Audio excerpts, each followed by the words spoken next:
Hello, everyone. Welcome back to the official kickoff of season 3 of your favorite pop culture show, PopCultX. My name is Danny, your co-host, and along with me always is Gabriel, joining us for our brand new season. So before we get started, I'd like to thank YouTube. I'd like to thank Anchor.fm, our podcast host, for renewing us for season 3, so to speak. So Gabe, I trust you had a pleasant holiday season, a nice time to relax. Hopefully you didn't get arrested, nothing bad happened. So how was your holidays? How are you doing? Yeah, really good time. It really flew by, really. And like the first week after the holidays, I was just burnt out. I was really tired. I feel like I'm still kind of tired. So definitely have been relying on Netflix and streaming services to watch movies, shows, and sort of relax and kind of chill out and not think too much about things. Yeah. So one of the things that I actually really enjoyed on Netflix was The Glass Onion on Netflix. Did you get a chance to watch that? I did. Rian Johnson just nailed it. Yeah. Yeah. I think to share my opinion on it, I thought it was really good. I liked it. Probably equally as I liked the first Knives Out movie. I really liked the cast. The cast was really great. For the most part, I like all of the actors that are in it. Starting with Janelle Monáe. I'm a huge Janelle Monáe fan. I think musically, she's a great artist. And she's a great actress. She's been in like some really top movies, and she really proves herself as an actress in this one yet again. Don't want to spoil any of the plot, so I'll just leave it at that. But she plays really, really good character in the movie. I also really like Edward Norton. I think he's probably one of my top favorite actors. If I had to, name a top 10 of my favorite actors, he's one of them. He consistently does incredible work. Kate Hudson was really good in it, playing sort of an airhead, former like celebutante, it girl of their time and age. And then Catherine Hahn is another of my favorite actresses. Probably most famous for the Wanda and Vision series, where she played Agnetha. So she was really good in it. And then the last person that I thought, who I'm a really big fan of, is Dave Bautista. So he was really great. He's a great actor. I would probably go so far as to say that he's probably my favorite wrestler or athlete turned actor. Yeah, I would agree. Really surprising everyone with his ability to act and really be able to do some really great acting. I think for sure better than The Rock. Not that I want to pit two actors against each other, but if I have to pick, I would definitely be Team Rock. There was a bit of controversy, I think, that regarding this movie. Most famously, I think it was what's the little nerd conservative guy? I can't think of his name. Ben Shapiro or Ben Shapiro. I don't know how to say his name. Shapiro. Do you even know who that is? I've heard the name, and I think the little nerd guy is probably giving him too much credit. Yeah, he's super transphobic, homophobic, Yeah, probably racist, sexist, misogynistic, all of those things. But he took offense to this particular movie for God knows why. I mean, he went on this long rant, which just made me want to watch the movie even more. And I think it had to do with like some of the plot twist and one of the characters being pretty much an attack on Elon Musk, where he is this, quote, genius, multi-billionaire, but he's actually an idiot. I quite liked that part of the movie. I thought it was really funny. And I think that oftentimes people that fall into success or who are able to leverage their wealth into gaining more wealth are deemed as geniuses when it's really not a deserving title. Right. I don't begrudge them. And I don't think that, investing your money is not easy, but they're not necessarily a genius. So anyway, I really like that part. Other than that, not really. The other controversy is, I guess, the main character, the detective, is like depicted to be gay. I guess I didn't really catch it. Did you see that? Not really. No, I didn't see that. I mean, I So there's a wonder part how. where Janelle Monet goes into the detective's apartment, and I guess um, Hugh Grant answers the door, and I guess Like that's supposed his. to be like his partner. I thought that was like his butler or like his That's what I bellman. okay. Yeah. So that's what I thought, and that's what I said, Hmm. and I was told otherwise. Let me actually look it up because I'm wondering if um, Well, while you're looking it up, I want to say the cameos in the movie were great. Like seeing Daniel Craig in the bathtub playing Among Us with like Serena Williams, Natasha oh yeah, Lyonne, Stephen Sondheim, Kareem Abdul-Jabbar. That was just hilarious. And I was like reading, like they were like on a Zoom call, and I was reading like the little names, like who's that? I know who that is. Who's that? And I didn't recognize who Stephen S was until I went back and looked it up. I was like, oh my gosh, that was Stephen Sondheim. That was yeah. so cool. So yes, that is supposed to be his partner, and the detective. I don't know how to say his name. Benoit Blanc. Is that Yeah, correct? that's correct. That he is indeed gay in the Knives Out films, which I think is Oh. really interesting because we haven't really seen a detective that is gay, so it's kind of an interesting spin. I mean, they Hmm. don't really focus on it. I mean, it's sort of like just added, Yeah. tidbit of information about him. It does. They don't really focus in on it, but I think that it's really interesting. And I think that might be another reason why conservatives don't like this film in particular, because it's like a woke cast or a diverse cast. Uh, Hmm. it was a great movie. I really liked it. It definitely was like entertaining over the that period of time between the holidays, and I just like watched something. The acting Hmm. is great. Uh, Yeah. Everyone did really good in it. The other two people that I liked a lot was seeing Ethan Hawke in just a really nonverbal role. He was just there as like the to inoculate the people with like whatever it was in that little dispenser. And I thought it was cool. He was just, but his presence was felt. So I appreciated that from him. And the character of Ma, who was played by Jackie Hoffman, she was fantastic. She was great, just in the background, solving all the puzzles for them. And I just thought she was hilarious in that. Yeah, that she played, the mother of Dave Bautista, Yeah. Yeah. and I thought that it was interesting because that in itself is sort of making fun of those alpha male kind of guys that Hmm. are misogynistic and like they're the tough guys, but like in their household, who are they really answering to? Like, the mom's like, "Shut up, you idiot," Hmm. and I thought that was really funny. Something that else that kind of to go along with this regarding Dave Bautista is that he recently went over, he was doing like a tour of his tattoos, Yeah. and he had one that he didn't really say exactly who it was, but everyone figured it out that a friend, if he was on a team with one of his friends that later came out to say some really homophobic things. So he didn't feel right in his consciousness. So he covered it up. Hmm. His Hmm. Dave Bautista's mom is a lesbian, and he has been an ally forever. And so I thought that was really great and really speaks to his character because one, he didn't out his friend and saying like Manny Pacquiao, it's Manny Pacquiao. Manny Pacquiao is a homophobic asshole. He is, but he didn't say it that way. He just said, look, this is a covered up tattoo because of X, Y, and Z.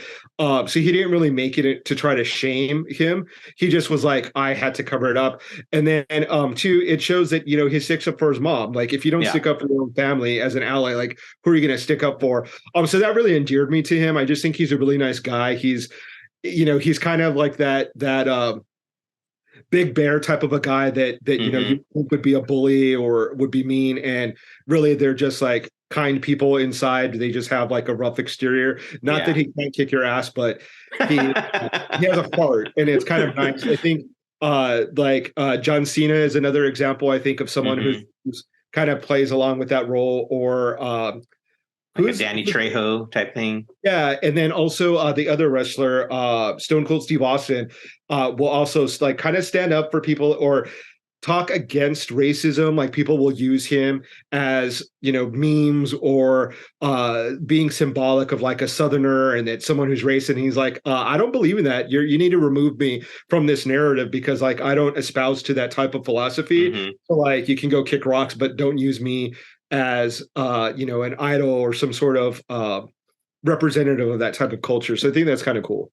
Yeah, that is You don't cool. I really mean, expect that from those type of guys, right? right, right, and also not to get away from this, but his acting chops are quite good. I mean, I watched him perform in like Stuber, that movie with him where he's like a cop and he's like losing his eyesight, so he has to call an Uber whose name is Stu. It's a hilarious movie. If you haven't seen it, go watch it. It's funny. But yeah, he's checking off all the boxes, and I agree with you. Between him, Dwayne Johnson, and John Cena, those three are probably the biggest names that came from the wrestling field who made it into the acting world. And yeah, him and John Cena are up there right now, probably top tier.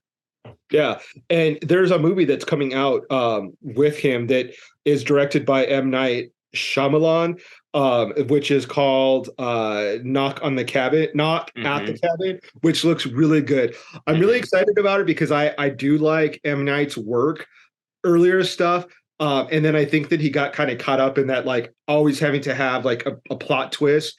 But it looks really good and really suspenseful. So I can't wait. It's coming out actually within a month or so. So that's something to really look forward to. And there's some great actors in it as well that look like it's going to be a good film. It does look like it's a good film. I'm a little mad at the production company for this. It's based on a book by Paul Tremblay called The Cabin at the End of the World, which I started reading. I got about halfway through, and it's a fascinating book if you know what the plot of it is. Yeah. But they basically have, the production company decided not to make notice of that anywhere in their advertising and marketing that is based on that book.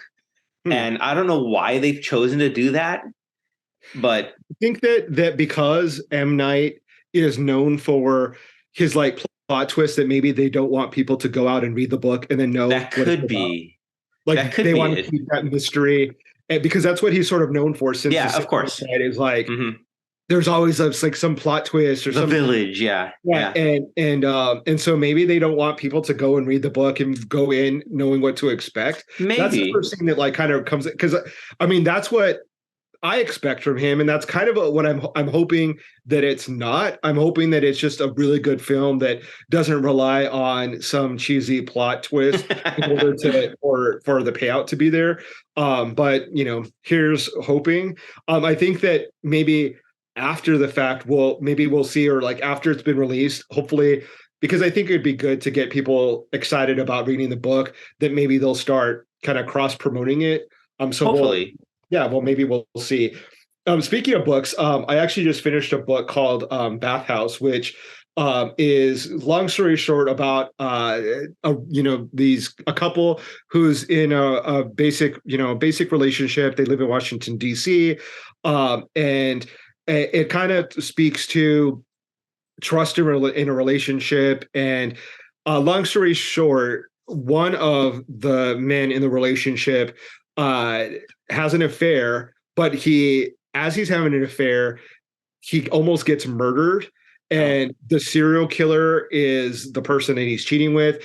And the rest of the book is like his life unraveling because this serial killer is like trying to still kind of kill him or go after him, which I thought was a really interesting premise. But it's reminding me of how much pop culture is into serial killers and that whole culture. And, it's really interesting because it made me think, like, what about serial killers is so appealing to people that like that it's such a weird fascination that we have with that genre of book, movie. I mean, it's in everything. It's, I think it's even in music. I think the Police had that song "Murder by Numbers," and it's pervasive like that.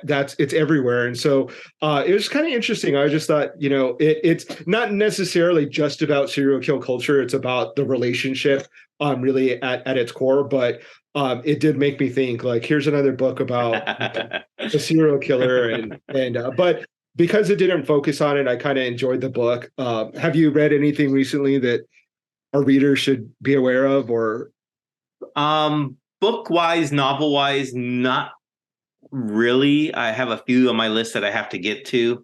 I've been really reading the Ultimate Comics Spider-Man, the origin story of Miles Morales, from back in 2011, I think it was, by Brian Michael Bendis.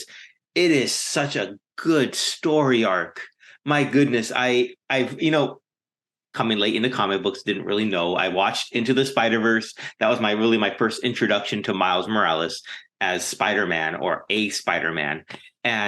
But going back and reading it, it's just great.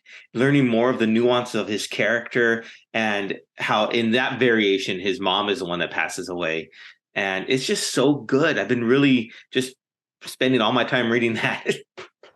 Yeah, it is a really good story arc and a really great character. I think that the one of the things that I really like about it is obviously the diversity dimension of having an Afro Latino Spider-Man, and how important it is to people, because when you read it, especially for me, how much you can relate to that character. Not that I couldn't relate to Spider-Man as like a geeky teenager. I definitely could relate to that aspect of Peter Parker.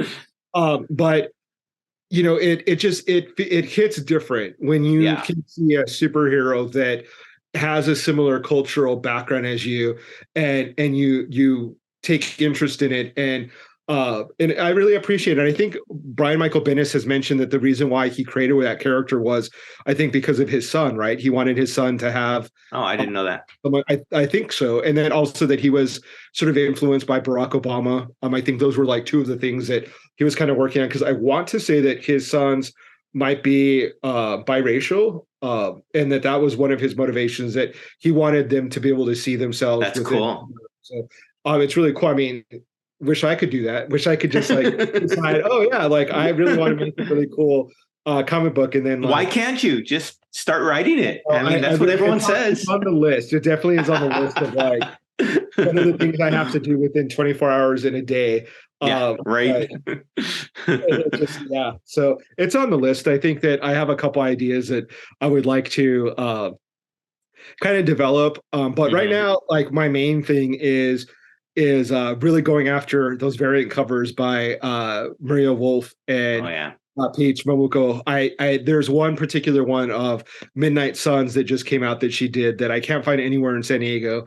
Maybe we need to contact Edgar Sachs and have him send it to us. Yeah. He's the writer of it. So. Yeah. And so I definitely will have to keep searching. But I will have it. It will be mine. It's really hard because she's getting so popular that they're now becoming, more prolific, the covers. And so it's like having to go and search for all these different covers is really hard. Peach, I just kind of gave up on because she has tons and tons of variant covers that I just kind of pick and choose like which ones really appeal to me and which ones I like, and have to pick up those because there's no way that I'm getting all of her covers. Yeah, I hear you. Yeah, and it's Ethan Sachs. I said Edgar. It's Ethan. Sorry, Ethan, if you're listening. Of course you did. I watched something that was kind of off-brand for me, not just because it was a documentary, but because of the subject matter. So I watched the Harry and Meghan documentary on Netflix, and I'm not really a big royals guy, don't follow them too closely, but man, those two really got screwed over by the royal family. I know this was probably produced by them to tell their narrative and their side of the story, which is fine. So it has that slant to begin with and that bias, so to speak. But just looking and from what I've seen from everything from an outside perspective, they really got screwed over. And I think if any of the royals who I would want to like hang out with or anything, it would definitely be them. They seem really down to earth. I appreciate all that they both do for immigrants, for the military, for all the community service that they do. And I think it's just so great. And I'm glad that they got a chance to tell their side of the story and not just be the tabloid version or the press's version. So that, if anything, that's what it opened my eyes up to. Yeah, I think that his biography and the documentary are really opening up people's eyes to their side of the story, because for so long the narrative was, we hate them, they're horrible people, how dare they, she's the worst person ever to exist. And I never bought it. I never subscribed to that narrative. I'm not a big Royals fan. but the Brits are crazy. I mean, over the royals. I was there for the Queen's Jubilee or like her birth date or whatever 1 year in London, and I went to the palace and was standing there and saw the royal family like up on the balcony or whatever. And I've always thought that people who were into the Royals were like older generation. There were legit like teenagers there, like crying seeing her. Wow. That totally changed my opinion about how they view the royal family, because I thought, oh, the kids probably don't care. It's like, do 15-year-olds here in the United States care about the president? Like, they're not going to like, they don't really care. But man, do they care there? I mean, I'm not probably not everyone, but certainly I saw a great deal of young people that were like crying just by seeing her. Wow. So they really do have like a stronghold on the English people. I mean, I will never understand or relate. I can't imagine me either. having someone rule over you and like you loving them for that. I know. Right? That's weird. Like I can't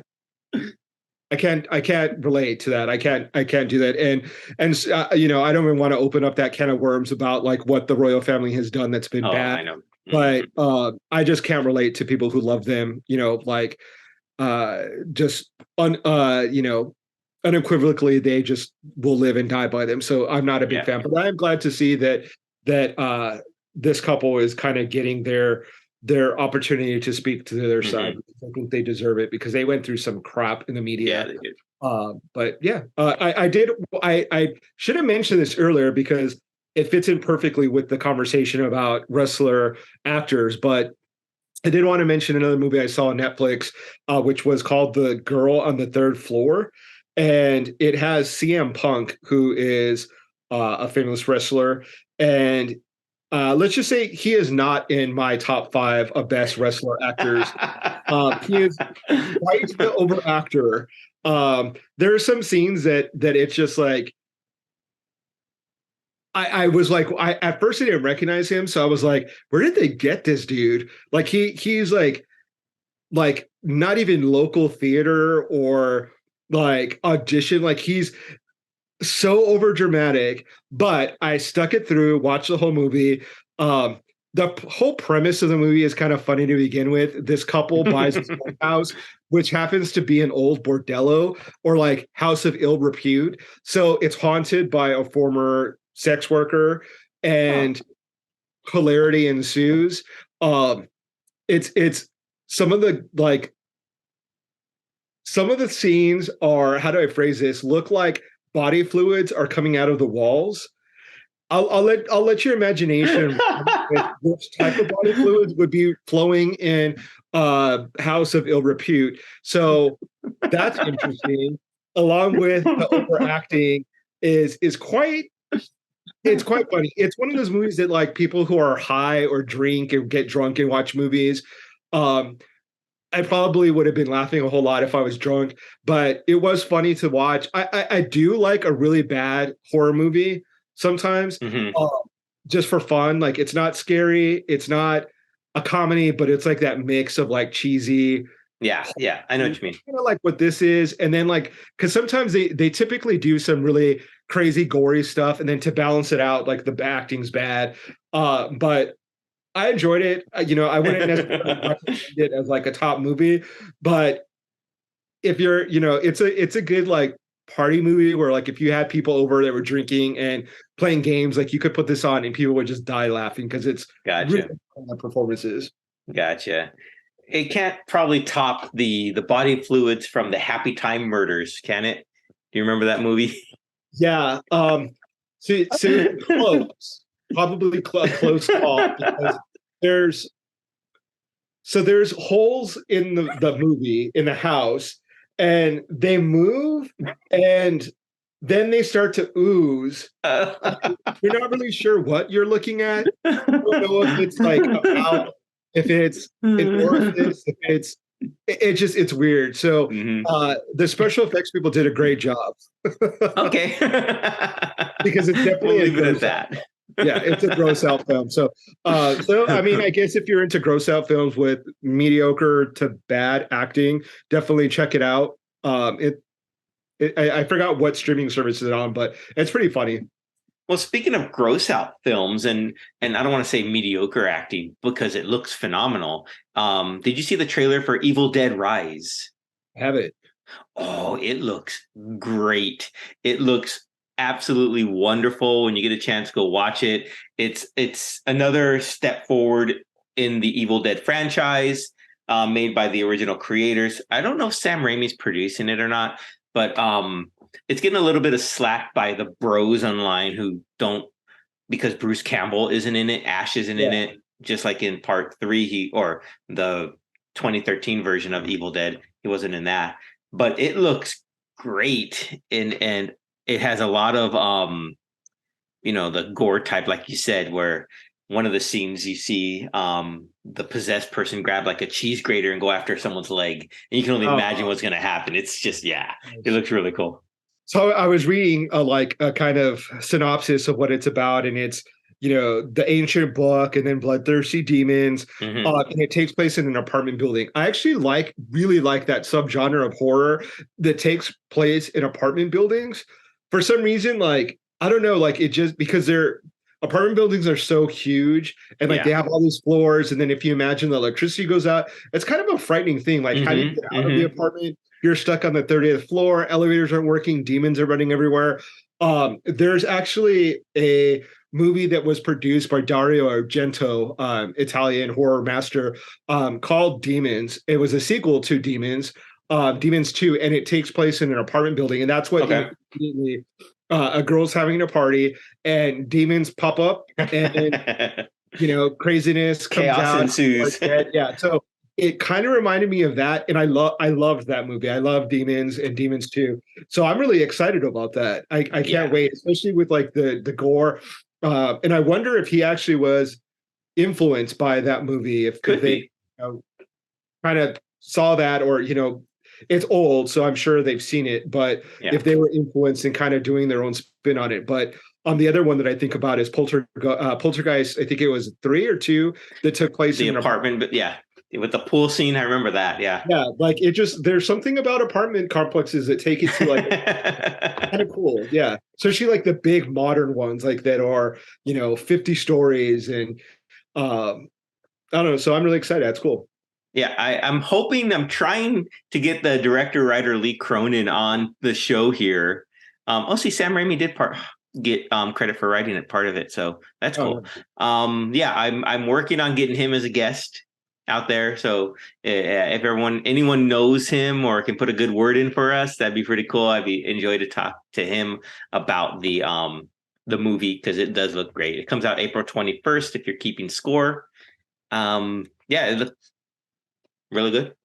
Yeah, we have to be connected to him in like some 6 degrees of separation kind of way. So if any of those 6 degrees can make that happen, that'd be awesome.